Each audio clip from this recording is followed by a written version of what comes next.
Hi, everybody. Matt Lawton here, and this is the Astrological Winds channel. And I'm going to take a look at the astrological weather report for the week of February 24th through March 2nd. We'll see what the astrological winds are blowing for this week. And actually, three things really I'm going to look at: new moon in Pisces, which is square its ruler Jupiter. And big change, one of the big changes for the month, actually, on Saturday, Venus goes retrograde for the first time in a couple of years or so. And then Mercury has an interesting journey this week too. It hits three of the outer planets in the North Node. So three interesting things to talk about this week for sure. First, just a little business.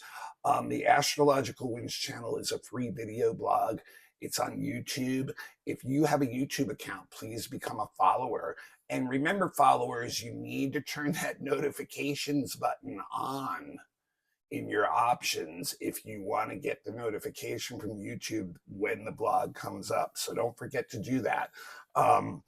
Also, it is available on podcast. It has been long before it was a channel on YouTube, which has been years now at this point. It was a podcast before that. It's still out there on podcast too. So don't forget, you don't really usually have to see me so much as to hear what I'm saying. And remember, that's always one of my points too, or I try to remember, if you don't know a lot about astrology, when you're listening, don't get lost on my astrological lingo. You want to hear what the interpretation is, because all you need to know is what the energy of it is this week so that you can work better with it. You don't need to know why, right? And don't get yourself lost on that. And also, the Astrological Winds channel does have a Instagram page, and I do put at least the link every week there to the blog. Sometimes I do post extra material on there. I haven't been really up on that lately, but a lot of things working on. But anyway, if you can get it that way too. And then the best place to always find it is on my website, www.astrologicalwinds.com. Okay, not channel, just winds.com. And I have a tab on the top. It says blogs. It has at least 3 months of past blogs there, so you can always reference past ones even. If you're looking to go back and hear about the monthly or something and you missed the monthly, there it is. The annual one's there, and the last at least 2 or 3 months of weekly ones are there too. So they're available all the time there. And that also happens to have the menu for my professional services. I've been a professional astrologer for over 20 years. I've been doing charts. I was professionally trained for 7 years. I would really like to do your chart when you're ready to have it done.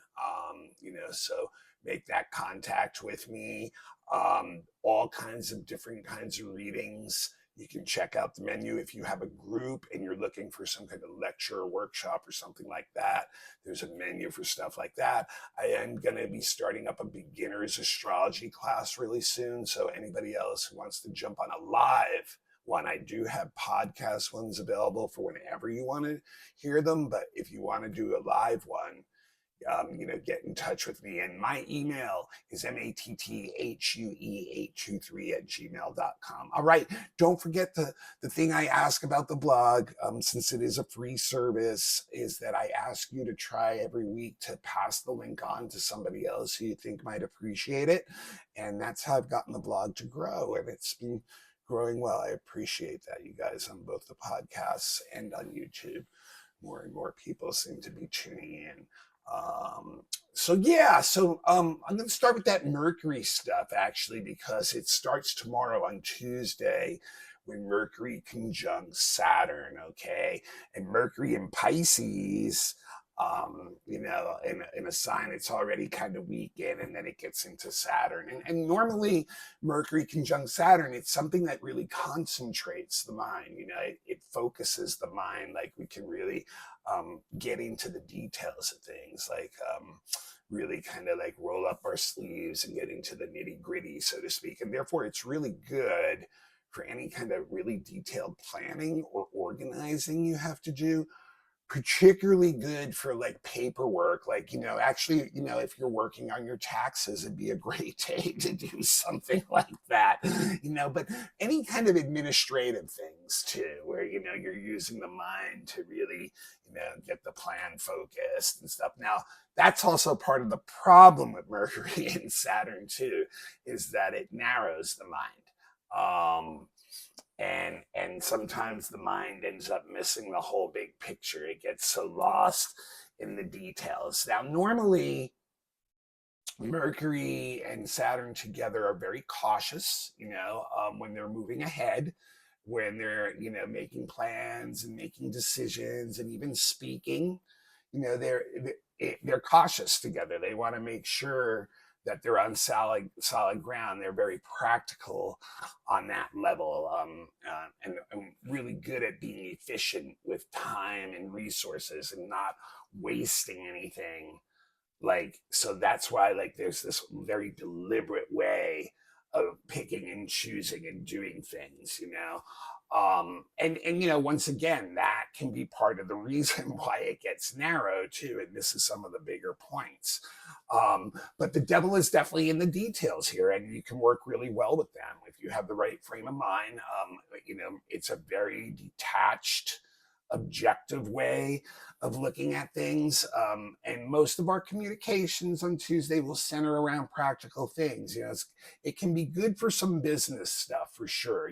Like we can, hammer out some good organized plans, plans of attack, things like that. But, for the mind, sometimes it can be a little bit like gloomy too, like kind of looking at things from the shadow side or seeing things as half empty. Now, one of the interesting things, all this being said, right, and the planets are definitely more important than the zodiac as far as the energy thing. They are in Pisces, Mercury and Saturn. So that, maybe maybe it won't completely miss the whole big vision, but then it might not be quite as able to focus as powerfully as it normally would, but in general, like I said, it's a good day for really focused stuff with the mind.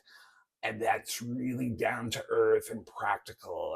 And we want to see some results, and we don't have to rush through, that we can feel really solid about that. And then Mercury's second thing this week is on Thursday, which is the same day as the new moon.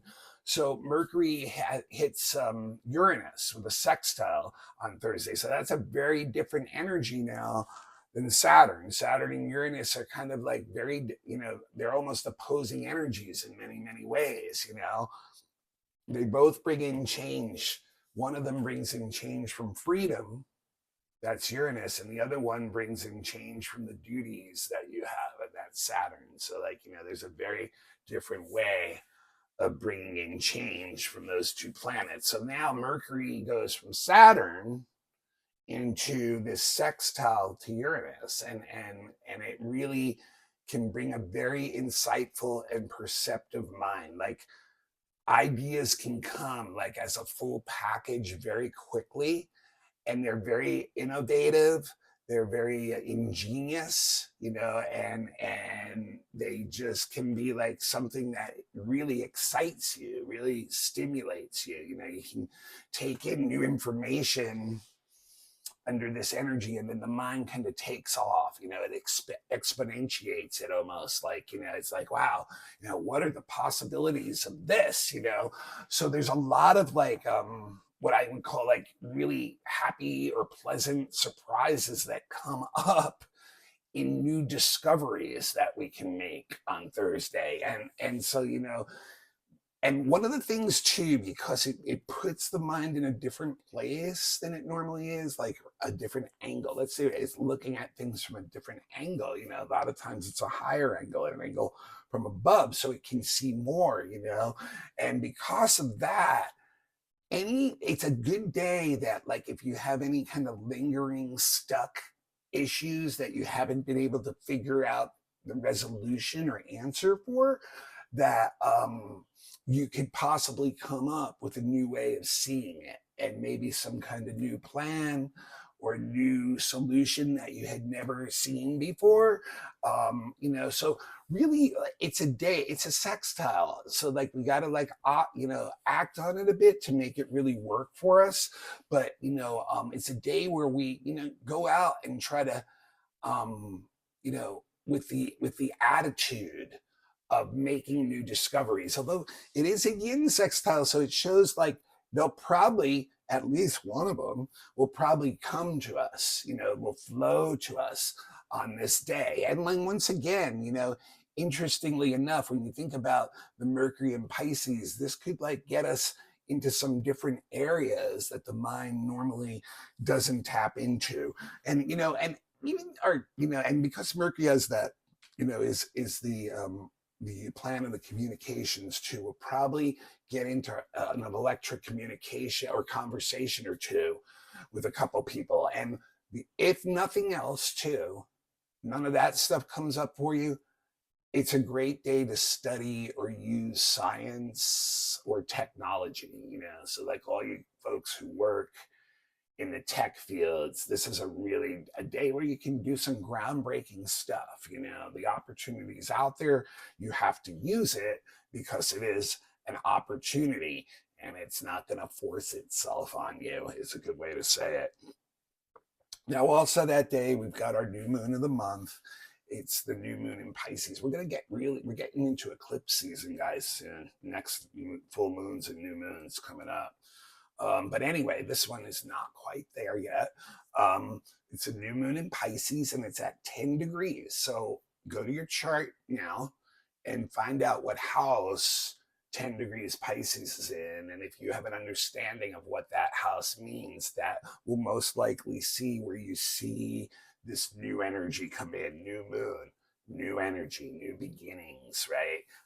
I think most of us know that at this point, but like a lot of potential for things that we plant in a new moon to grow. So look where that 10 degrees Pisces is in your chart.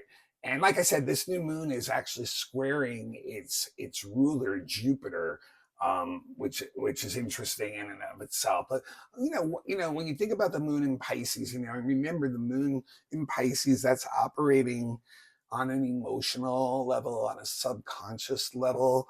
Sometimes we're not even, sometimes I watch people operate under the new, all of us humans operate under even the animals and plants operate under the different moon signs. And like literally without even, we just react to them on these ways that are non-linear, to what the moon sign is, and our behavior and our words and our thoughts are definitely influenced by them. I watch it in myself. I watch it in other people, but a lot of times we're not aware of that. And the moon in Pisces is running a program of like, let me merge with everything around me on all kinds of levels. It's a unifying energy, Pisces, it has no boundaries, and with the moon, it's emotions. So those emotions, the water sign, the emotions are flowing outward, in the moons in Pisces. We can get highly sensitive, very receptive to others and their emotions,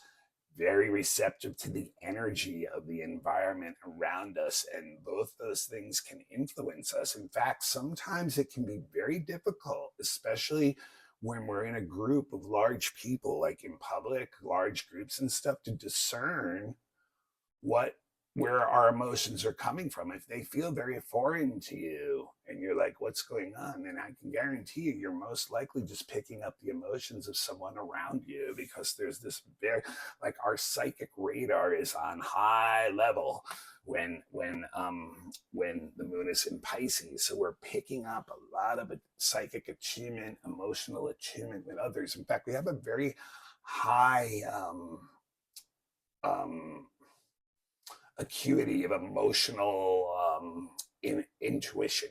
Like our feelings, our intuitive feelings are like really can be very sensitive and right on this, under this energy. But and so also, this energy, Pisces, is a very creative sign too. So it brings up creativity. Like get a lot of imaginative ideas that will inspire us. And like at least the beginning of the form is created in a visual sense from like the abstract part of the mind is a good way to say it. And that can be your seed right there, you know, and from that, you know, something can grow out of that. But yeah, we very, very highly imaginative and highly inspired energy. And so one of the things too about the sensitivity too is when we're feeling all that sensitivity, one of the things that the moon in Pisces really needs is to take a break from that and have a quiet, meditative, contemplative space. But many times, what many of us do is we go to escapism to create some numbing field between us and what we're feeling or sensing. And even if we're unaware of this, if we're running the program subconsciously, we can still do that. So people have a proclivity to reach for whatever their favorite way of escaping is, also when the moon is in Pisces, because of that high sensitivity. But like that is, you know, and we can really live in a fantasy world when we're in Pisces. You know, we really can be very disconnected from what's really going on around us. Like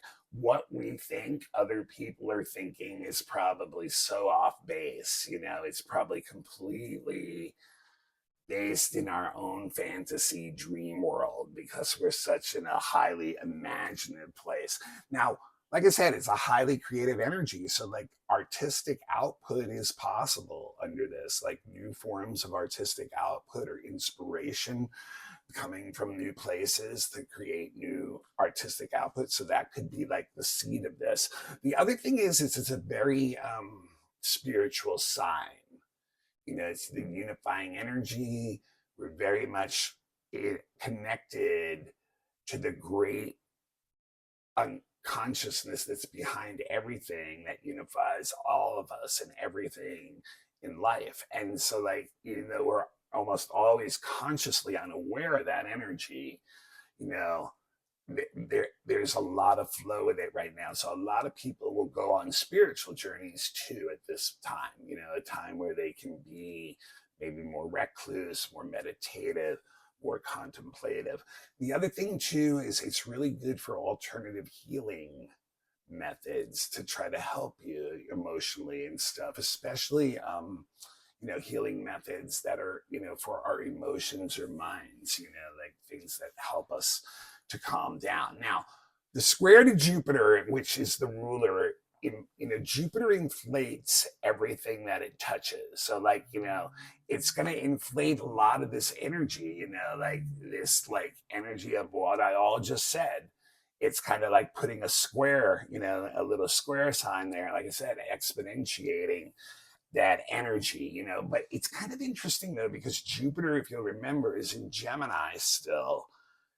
And that's one of its signs where it's weakened because it disconnects emotionally and spiritually many times to its energy. It really brings in a lot of intellect. So in a way, it can really help this Pisces moon in a way, kind of like get some of these ideas into more of an intellectual form, take them beyond the visionary process, which is very imaginative and emotional, and at least start getting them in the mind too, to like see some bigger picture that you can start forming a plan around. But neither one of them is going to be interested in details, and both for like pretty much different reasons. But like, so like that's going to be the thing, is like on one level, like Jupiter could be misleading Pisces into thinking like some of these plans, you know, are like going to be able to actually to work, and like Pisces is going to be bringing Jupiter things that just may not work in the real world. So what we got to be careful of with our plans under this new moon is like overcommitting, like just being too idealistic, being too much in a fantasy world and not realizing that we're not going to have the time or the resources or the money, or we're just not in touch with the way reality is enough right now, that those plans, those visions can come together and coalesce. So like, it's interesting on that level. And I think once again, we have to really like, look at details in order to be able to like figure out. And it may be hard to do that with the way this is, right now. One of the things I think too, like that the moon Jupiter together with Pisces has and can combine well with the curiosity of Gemini, Jupiter Gemini, is that like wanting to learn new information, and both very tolerant, therefore, those two signs. Jupiter, a tolerant planet too.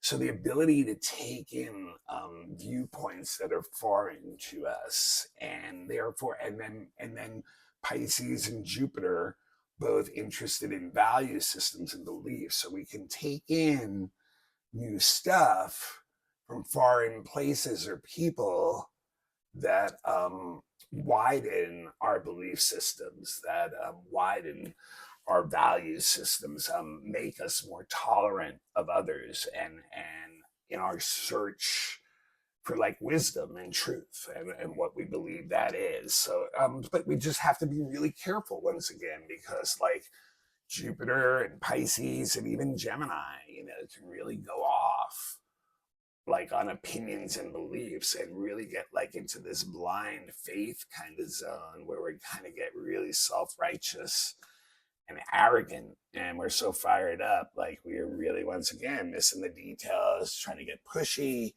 and then other people will resist us, and not like that attitude. But for the most part, the moon Jupiter is going to give us an optimistic attitude. Even with the square, we're going to stay enthusiastic. We're going to want to take more in. We're going to want to expand, especially in our beliefs and stuff like that. Now, Saturday is a big day for March, and I'll do the March monthly next week with the weekly reading. But this is the first big thing for March too, is Venus is going to go retrograde at 11 degrees of Aries. So Venus is in a weak sign, remember, at Aries, and it will go retrograde there. It will retrograde back into Pisces, a strong sign for Venus, on March 28th. And then we'll turn direct at 25 degrees Pisces on April 12th. So we're going to get 6 weeks of Venus retrograde time, and then there'll be a few weeks after that of some shadow time. And just like Mars retrograde, Venus only retrogrades every 2 years or so. It's not like Mercury retrograde where we get 3 a year. So it can be a little bit more impactful at times, because it's just like, okay, when it comes in, just like this Mars retrograde we've been under since early December has really shaken the world up, for these weeks, that, because Mars doesn't do that as frequently. It's the same thing with Venus. And usually with Venus, it's going to affect our relationships. Okay.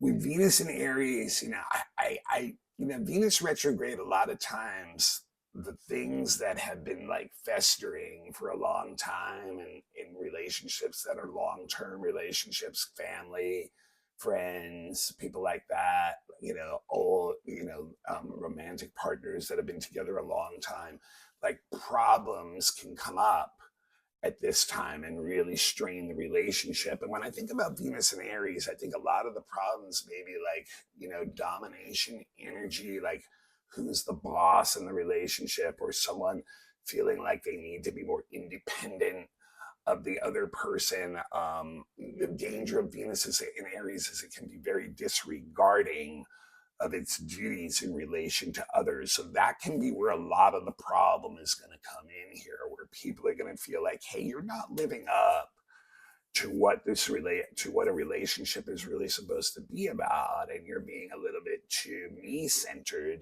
about things. So that can really be the stress point, especially in relationships that have been going on for a long time. Now that being said, 2 other parts of relationships that Venus retrograde can fit it can bring people from the past back into your life more significantly. Like it might even be people you even haven't heard from for a couple of years or so, or even more, who show up back in your life. And maybe that can be significant. It might be something like the relationship restarts up, or it starts in a new place, or it could also sometimes just come back because there's still like tendrils of the energy from from when it was together that are still not completely unwound, so that maybe it's even issues or stuff where there may be an opportunity now that there's been so much distance to see things from a different perspective that allows us to bring closure to that relationship. I think that'd be yeah, that's a good way to say it. And then the other thing is new relationships. A lot of times people get in new relationships in Venus retrograde, I noticed, and they always seem to end up going off tracks relatively quickly after Venus goes direct. And after years of doing astrology, I think the main reason that happens is because we're trying to use some relationship pattern from the past that's no longer valid for us in the present, and trying to start a new relationship like that. And it's almost like your consciousness is like, obviously, this isn't, gonna be very growth or oriented for me. And yet we do it anyway out of habitual um, behavior, expectation from society, whatever it may be, right? Like we do that. And then we quickly find out when Venus goes direct that it really wasn't the best idea. So that's something to look out for too.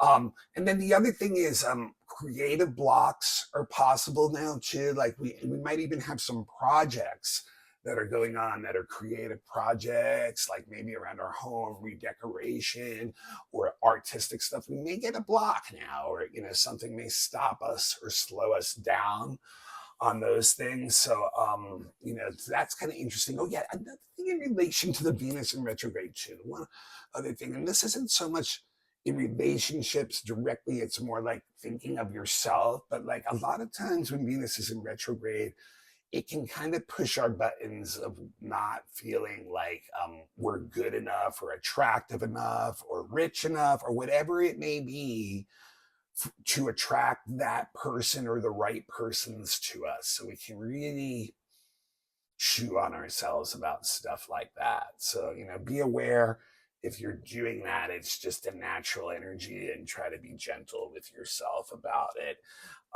It's really just trying to teach us that, being ourselves will find the right people for us, that we don't have to make ourselves something different for someone because we are feeling like we can't attract that right person.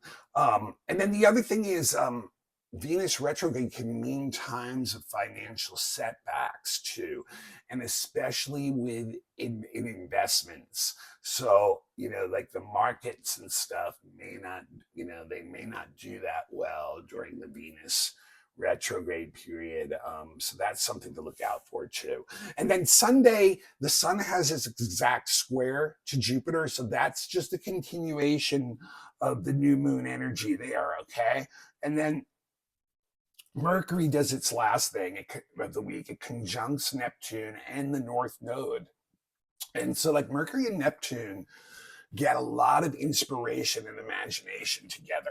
It's a very creative mind on an abstract level. It's full of, like, wow, these ideas, and it wants to output some of them. I mean, especially words, like usually like, creative words, writing, speaking, music, um, that kind of thing are the things that really, like, Mercury and Neptune can get really into together and be really inspired. But we can also have some really inspiring conversations with other people. We're in a very receptive mood. We hear each other well, and we're helpful. We can, like, literally, feel what others' thoughts and feelings are very deeply. And they're, like literally once again jacks up like psychic energy ability reception, and it comes in a lot more. So, so we're able to like, really feel the thoughts of others even, and so like taps us into like even being able to feel other beings and other worlds, places like that, so yeah, that, it can, make basically makes us very receptive on an abstract level to anything like that, and once again we have to be a little bit careful because Mercury, in Neptune, sometimes the ideals don't fit into the world and that can be disenchanting. And once again, well, just like that new moon, we can reach for whatever our favorite way of escaping is, they can go for that. So it's also a time because the communications in mind are more on like the, the artistic creative side of life. It's not a good time to hammer out solid agreements in the real world. This is more just like inspiring conversations that are just like without boundary are much better because the clear, concise communications are not happening. Everybody's kind of lost in their little fantasy world. And like, what you think someone else is thinking is probably not what they're thinking at all. It's probably what you're thinking. Now, the connection to the North Node is interesting too, because this brings in a communal energy. It means like wanting to find people that you share these ideals with. But once again, because they can be so disconnected, it can be like one of these things where the boundaries aren't clear and the ideals of the group or community are just like a little bit too far out. And everybody may be just kind of fooling themselves in this situation. So it can bring up like some weird energy, like weird, I guess is a good way to say it, but like it's not like there's not a lot of discernment going on, but yet there is a lot of very rich, imaginative connections with people on exchanging ideas and stuff. But I think a lot of it, even on a communal sense, can be so out of touch with the way things are that despite how good our intentions are, the energy is not going to end up being reliable around them, like it's just going to feel weird, just strange at times, and like you can feel that emotionally, but it will have us looking for those communities that we can vibe with on that level, that we feel really idealistically in tune or at one with. So that's a lot of what this week is about, that Pisces energy like that. All right. Well, that's what I got for this week. Next week, like I said, I'll also do the monthly for March. And I know our first eclipse season of the year is starting to get close. So that'll probably be part of that. So this is Matt Lawton. This is the Astrological Wings channel. I really need you to pass this link on right now to somebody else, just as a little tip for me for bringing this information to you. And when you're ready to do a reading, I could really use your support on that level too. Like get a professional reading. It's a lot different than reading a book or getting a computer printout on one. Like the holistic energy really can come in. It can be a very, very healing and changing experience for you. And you're going to have your chart your whole life, so highly recommend that. And then, and if you've already gotten a reading, get your predictive one done for this year, because every year you're going through different energies, relationship.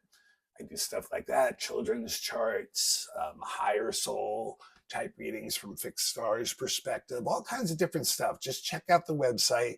Also, if you have a group, I can do lectures, workshop classes, mini readings for your event. They can be done, not on site too, even electronically. So check me out on that too. And if you're a student and you've been thinking about starting to do astrology classes, I'm going to be doing a live one really soon. So like, get in touch with me.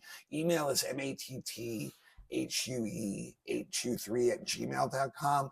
And the website is www, of course, astrologicalwinds.com. If you'd like to send a donation to the blog for currency, and no donation is too small, my Cash App is $ Matthew, capital M with 2 T's, and then Lawton, capital Lauten. And Venmo is very similar. It's just the $ and Matthew again with 2 T's and a capital M. And then there's a hyphen between the first name and last name in the middle, not on the bottom. And it's capital Lauten. And like I said, anybody who has or wants to give a monetary donation to the blog, I appreciate that from the bottom of my heart. Thank you so much. I will see you all next week. Please pass the blog along.